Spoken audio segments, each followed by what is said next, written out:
এটা কঠিন কোশ্চেন না, কারণ দেখুন আমরা যখন মোহনবাগানে ছিলাম, আমরা ডার্বির আগেই শুনেছিলাম মার্চ হতে চলছে। ডার্বির আগের দিন হঠাৎ আমাদের দেবাশিস বললেন এরকম ব্যাপার, মিটিং আছে, শুনলাম এরকম মার্চ হচ্ছে। আমরা জানতাম মার্চ হচ্ছে। তা দেখুন, এইটা তো আমি হচ্ছি কোচ, আমি মোহনবাগানে আমার 2 বছরের চুক্তি ছিল মোহনবাগানে।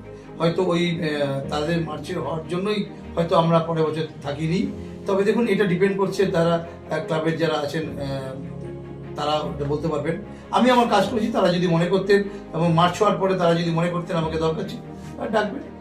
আমাকে তখন ডাকেনি মনে হয়েছে তাদের কাছে, এটার জন্য আমি প্রফেশনাল। দেখুন, আমি প্রফেশনাল, তাদের যেটা মনে হয়েছে করেনি, কিন্তু আমার কোনো অসুবিধা নেই। I am very happy, I am very honestly, I am very happy. আমি মোহনবাগান ক্লাবে কাজ করেছি, যদি সুযোগ পাই, আমাকে যদি মোহনবাগান ইস্টবেঙ্গল আবার ডাকে, মোহামেডান ডাকে, আমি আবার কাজ করবো। আমার কাজ হচ্ছে আমার কোচিং করানো।